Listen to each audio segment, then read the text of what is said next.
NEET physics most expected MCQ সিরিজে আজকে unit and মেজারমেন্টের এমন কিছু গুরুত্বপূর্ণ এমসিকিউ নিয়ে কথা বলবো, যে এমসিকিউগুলো ঘুরিয়ে ফিরিয়ে নানাভাবে গত পরীক্ষাগুলোতে এসছে।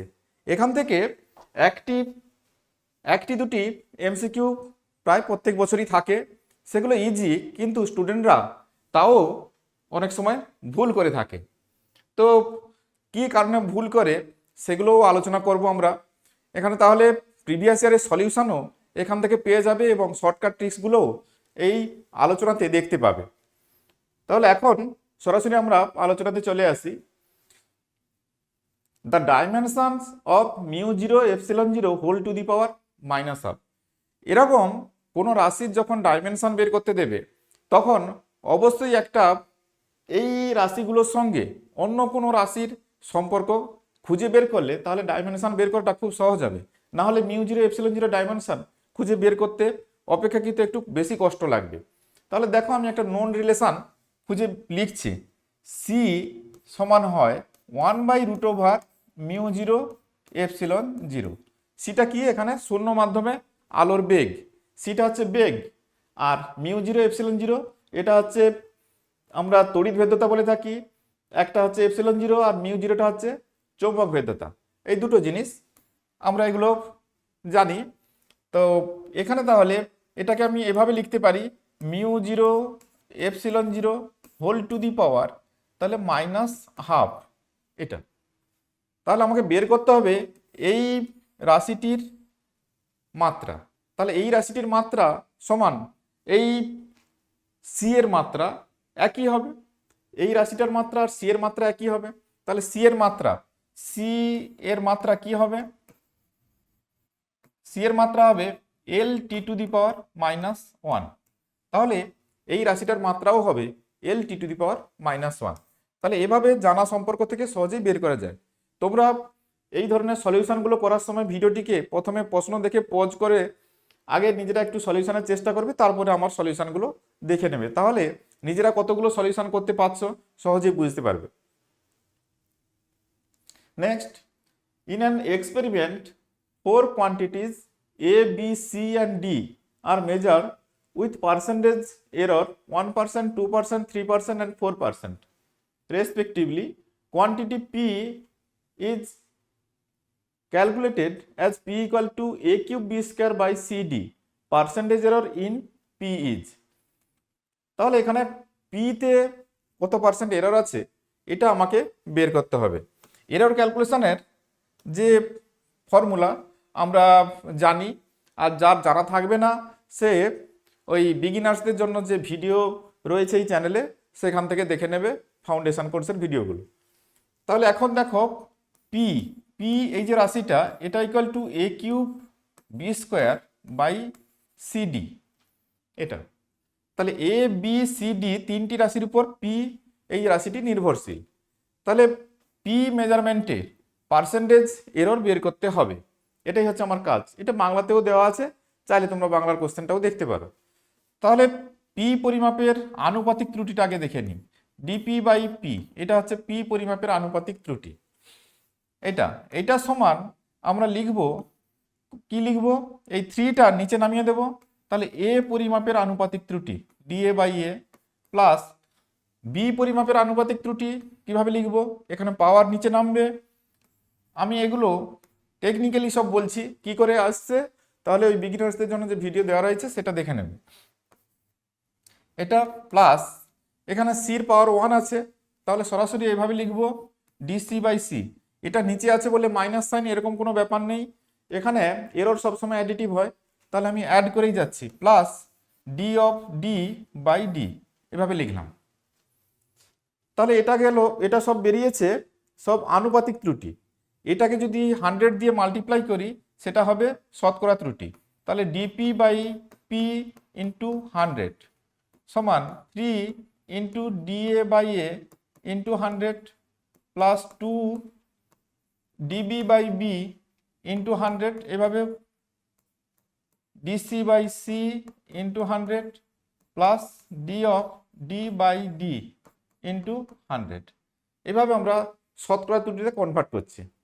তাহলে এইটা হচ্ছে এ পরিমাপের শতকরা ত্রুটি, এইটা বি পরিমাপের শতকরা ত্রুটি, এটা সি পরিমাপের শতকরা ত্রুটি, এটা ডি পরিমাপের শতকরা ত্রুটি, এগুলো দেওয়া রয়েছে।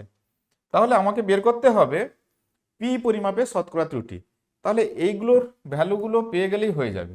তাহলে 3 ইন্টু এ পরিমাপের শতকরা ত্রুটি কত দেওয়া রয়েছে 1%, তাহলে এটা আমি লিখবো 1 প্লাস 2 ইন্টু বি পরিমাপের শতকরা ত্রুটি, এটা 2%, তাহলে 2 প্লাস সি পরিমাপের শতকরা ত্রুটি, এটা হচ্ছে 3 প্লাস এটা হচ্ছে 4 দেওয়া রয়েছে। এগুলো সব শতকরা ত্রুটি আকারে দেওয়া রয়েছে। তাহলে এটা হবে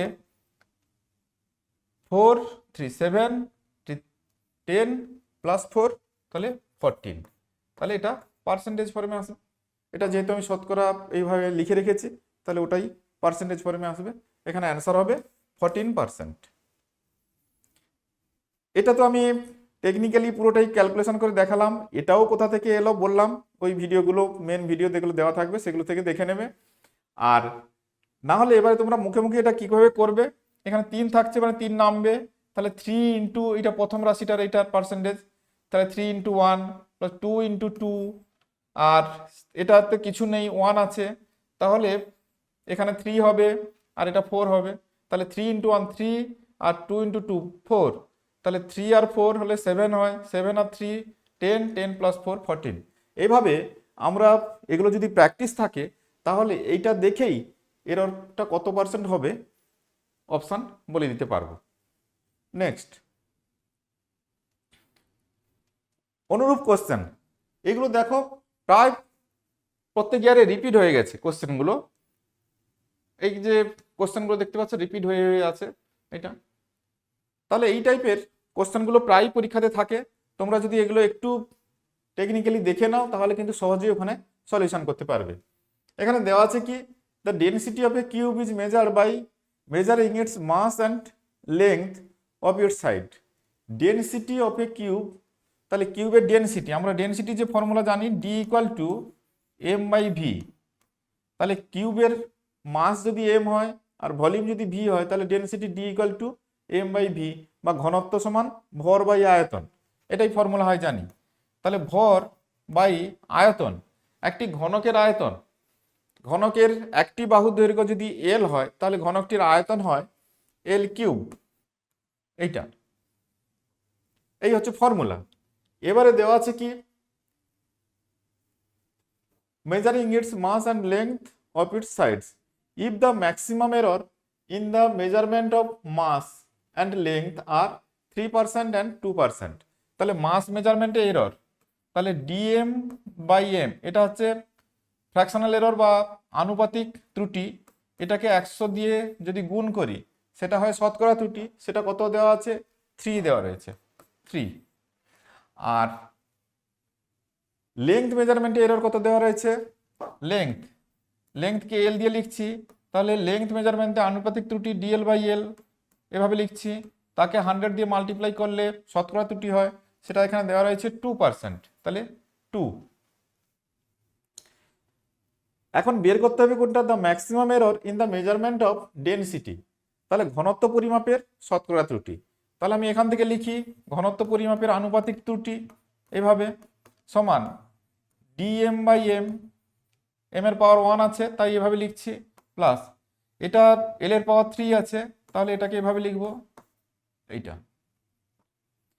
তাহলে এটা ইকুয়ালস টু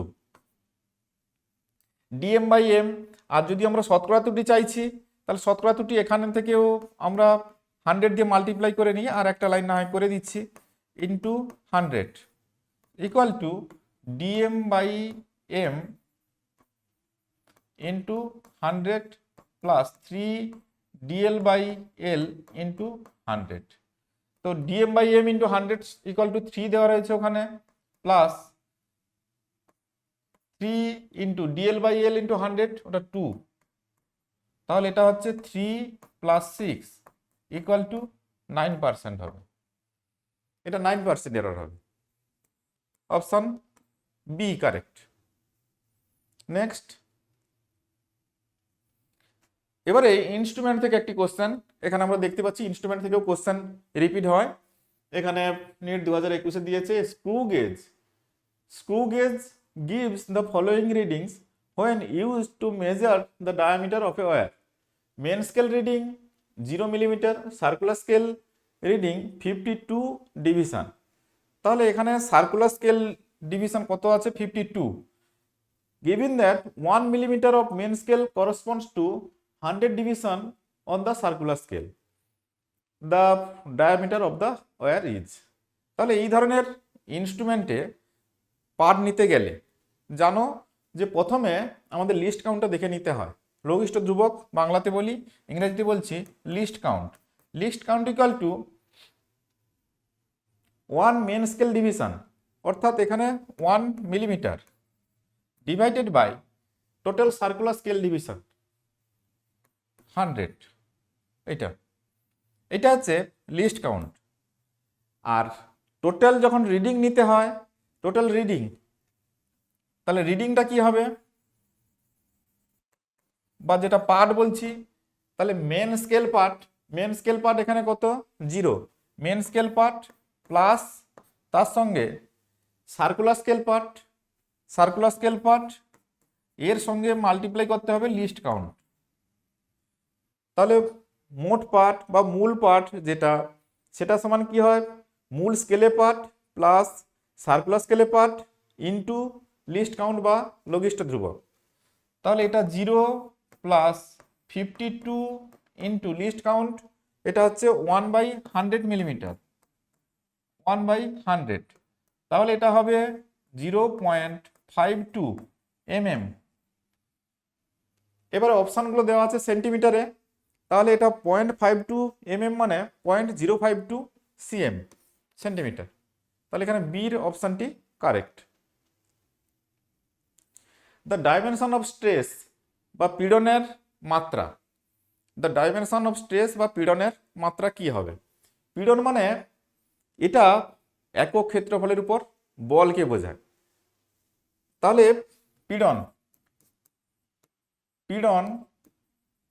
পীড়ন সমান বল বাই ক্ষেত্রফল। তাহলে এটার মাত্রা চাই, এটার মাত্রা কি আসবে? তাহলে বলের মাত্রা mL T⁻², বল, আর ক্ষেত্রফল L², এর মাত্রা হচ্ছে এটা। তাহলে এটা কি আসবে mL⁻², এটা হবে -1 আর T⁻², mL⁻1 T⁻², এটা হচ্ছে মাত্রা। তাহলে বির অপশানটি এক্ষেত্রে কারেক্ট দেখতে পাচ্ছি।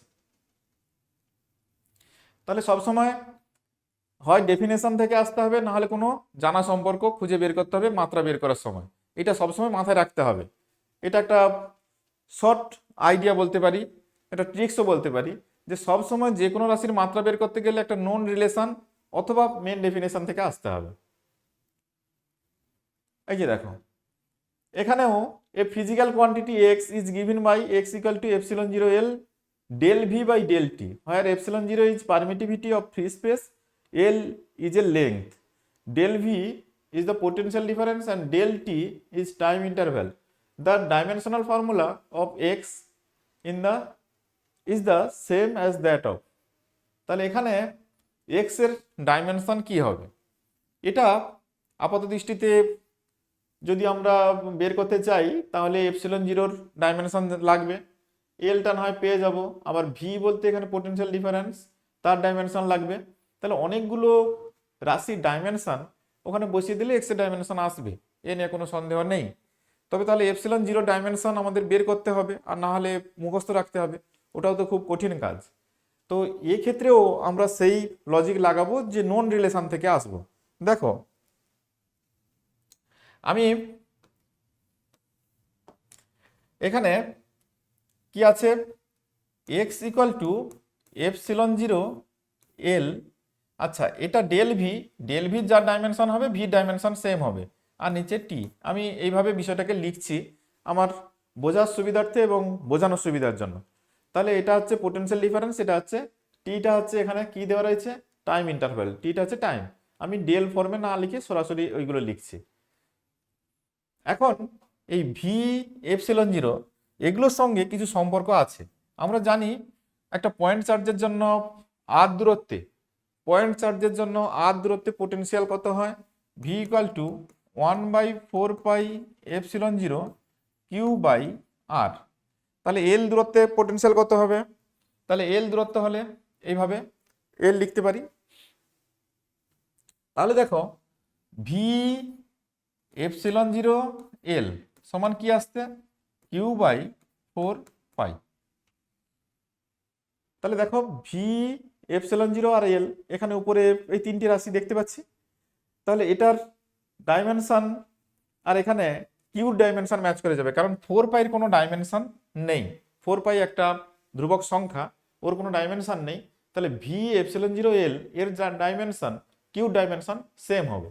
তাহলে এই তিনটা রাশির পরিবর্তে আমি যদি এভাবে লিখি, তাহলে q/4π আর এটা তলায় থাকছে টি। তাহলে 4π এর কোনো ডাইমেনশন নেই, কিউর ডাইমেনশন কি আসবে, কিউর ডাইমেনশন আই আর টি হবে, আর নিচে একটি টি থাকবে,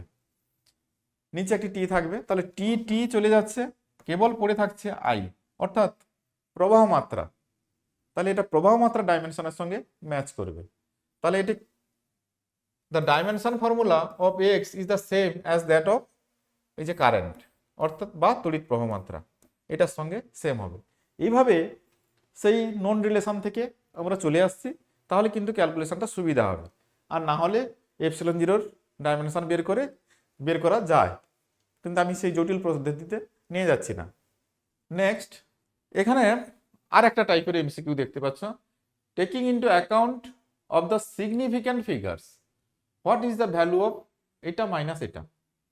তাহলে এখানে দুটো নাম্বার দেওয়া রয়েছে, তাৎপর্যপূর্ণ অঙ্ক সংখ্যা, বাংলাতে যেটাকে আমরা বলি তাৎপর্যপূর্ণ অঙ্ক সংখ্যা, সেই অঙ্ক সংখ্যায় এই বিয়োগফলের মান কি হবে এটা আমাকে বলতে হবে। দেখো 9.99 সংখ্যাটা এইভাবে 9.99, সেটা থেকে সাবট্রাক্ট করতে হবে কত, 0.0099 এটা। তাহলে এটা মাইনাস করব।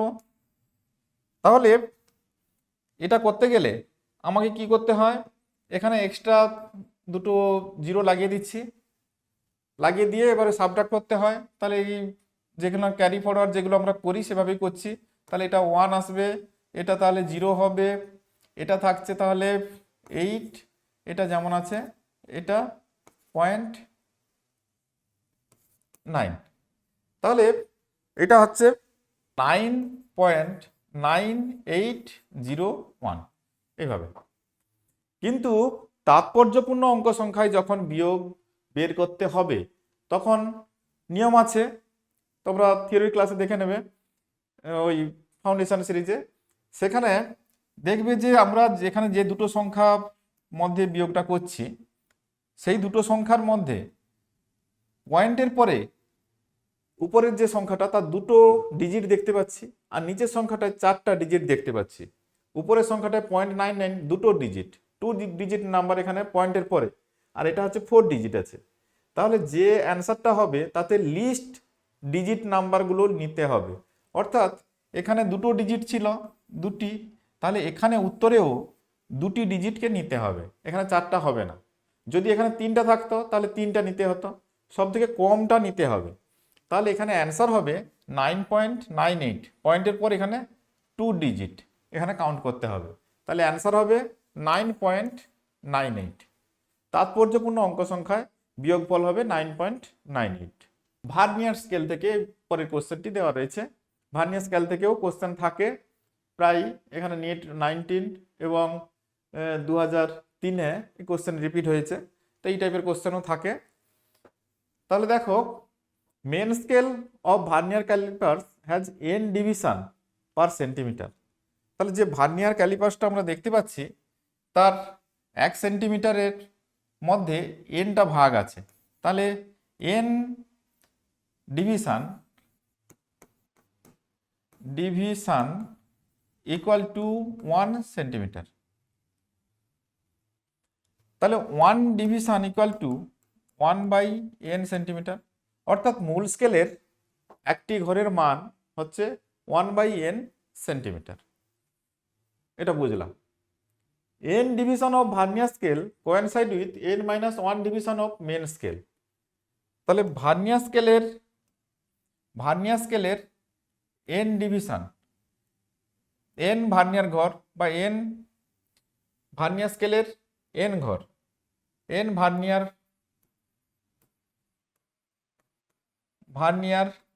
ঘর সমান n-1 মূল স্কেল ঘর, মূল স্কেল পার্ট বা ঘর। তাহলে একটি ভার্নিয়ার ঘর n-1/n মূল স্কেল ঘর এর সঙ্গে সমান হবে। তাহলে এখানে ভার্নিয়ার কনস্ট্যান্ট ভিসি সমান কি হয়, মূল স্কেলের একটা ঘর আর ভার্নিয়ার স্কেলের একটা ঘরের মধ্যে ডিফারেন্স। তাহলে 1 মাইনাস ভার্নিয়ার স্কেলের একটি ঘরের মান হচ্ছে এটা বাই n ইন্টু মূল স্কেল পার্ট মানে মূল স্কেলের একটা ঘরের মান। এটাই হচ্ছে ফর্মুলা, আমরা জানি। তাহলে এখানে ভার্নিয়ার কনস্ট্যান্ট সমান এখানে মূল স্কেলের একটা ঘরের মান বা মূল স্কেলের এক ঘর মাইনাস ভার্নিয়ার স্কেলের যে এক ঘর এর মধ্যে যে ডিফারেন্স ইন্টু মূল স্কেলের একটি ঘরের মান। আমি এভাবে বসিয়ে দিয়েছি, একটি ঘরের মান এইটা দেওয়া আছে 1/n সেন্টিমিটার, তাই ওটা 1/n বসিয়েছি। তাহলে এটা কত হবে, বিয়োগ করলে দেখো n-n প্লাস এটা বাই n ইন্টু 1/n সমান আসবে, nটা কেটে যাচ্ছে 1/n স্কোয়ার, 1/n স্কোয়ার আসবে। তাহলে ভার্নিয়ার স্কেলের মূল নীতি এখানে লাগানো আছে। এখানে প্যাঁচ হচ্ছে এইখানে যে n ডিভিশন পার সেন্টিমিটার, এই যে মূল স্কেলের n ডিভিশন পার সেন্টিমিটার, এই ব্যাপারটি এখানে একটু কঠিন মনে হতে পারে। এই জায়গাটিতে সচেতন থাকতে হবে, এইটা ভালো করে দেখতে হবে। তাহলে কিন্তু এখানে যেটা লাগানো আছে এটা সবাই জানে, এটা কমন, কিন্তু মিস্টেকটা হয় এখানে। তাহলে যে কমন মিস্টেকগুলো যে জায়গাতে হয় সেই জায়গাগুলো একটু সচেতন থাকতে হবে। এখানে এই প্রথমের যে স্টেটমেন্টটি খুব সমস্যার হতে পারে। এই সমস্যাটা যাতে না হয় তার জন্য এই জায়গাটা সচেতনভাবে ক্যালকুলেশন করলে বাকি ক্যালকুলেশনটা সবার ক্ষেত্রে কিন্তু কমন, এটা আমরা জানি। Next, Planck constant H speed of light. আচ্ছা, এখানে আমরা দেখে নিচ্ছি কোশ্চেন নাম্বার 10-এ একবার চলে যাই। The unit of thermal conductivity, তাপ পরিবাহিতাঙ্কের যে ইউনিট সেটা কি হবে। এখানে তাপ পরিবাহিতাঙ্কের ইউনিট, তাহলে তাপ পরিবাহিতাঙ্কের ইউনিট জানতে গেলে আমাকে তাপ পরিবাহিতাঙ্কের যে সূত্রটি আছে সেই সূত্রটি একবার স্মরণ করতে হবে, না হলে এটা ক্যালকুলেশন করা একটু শক্ত হয়ে যাবে। তাহলে Q equal to K into A into θ1 minus θ2 into T divided by D.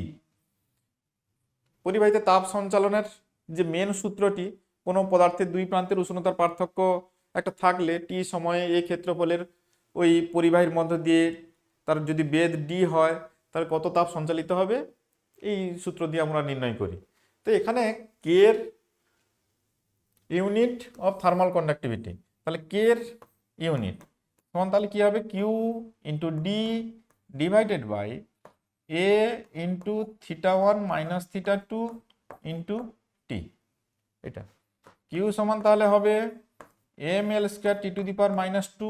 আচ্ছা, এখানে আমার ডাইমেনশন লাগবে না, আমার এখানে মূলত লাগবে ইউনিটটা। তাহলে কিউর ইউনিট হবে জুল, আর এটা হবে মিটার, এটা হবে মিটার স্কোয়ার। টেম্পারেচারের ডিফারেন্স এটা হবে কেলভিন, আর এটা হবে টাইমের ইউনিট সেকেন্ড, এভাবে। তাহলে একটা মিটার এটা চলে যাচ্ছে, তাহলে জুল পার সেকেন্ড হলে এটা হবে ওয়াট, এই জুল আর এই সেকেন্ড ওয়াট, আর এটা হবে মিটার ইনভার্স, আর এটা হবে K inverse, what metre inverse K inverse, অর্থাৎ বির অপশনটি এখানে কারেক্ট হবে, বির অপশনটি কারেক্ট হবে। তাহলে আজকে আমরা এই এমসিকিউগুলোর আলোচনা থেকে কি কি দেখলাম, কিছু সূত্র আমরা যেগুলো জানি সেগুলো কিভাবে প্রয়োগ করতে হয় সেগুলো দেখলাম। সিগনিফিক্যান্ট ফিগার কিভাবে কাউন্ট করতে হয় সেটাও একবার স্মরণ করলাম। আর এই যে এরর ক্যালকুলেশন, অ্যাবসলিউট এরর এবং পার্সেন্টেজ এরর কি এবং কিভাবে ক্যালকুলেট করতে হয় সেগুলো করে দেখলাম। তাহলে এগুলো থেকে যাতে কোনোভাবে ইউনিট মিস্টেক না হয় সেটাও খেয়াল রাখতে হবে। আর এই টাইপগুলো আরও বেশি করে প্র্যাকটিস করতে হবে যাতে কোনোভাবে কিছু ভুল না হয় পরীক্ষাতে। এই রকম একটা মোস্ট অ্যাট্রাকটিভ এবং খুব হেল্পফুল ভিডিও পেতে চ্যানেলটির সঙ্গে যুক্ত থাকতে হবে। আর যুক্ত থাকতে গেলে চ্যানেলটিকে অবশ্যই সাবস্ক্রাইব করে রাখতে হবে। Thank you.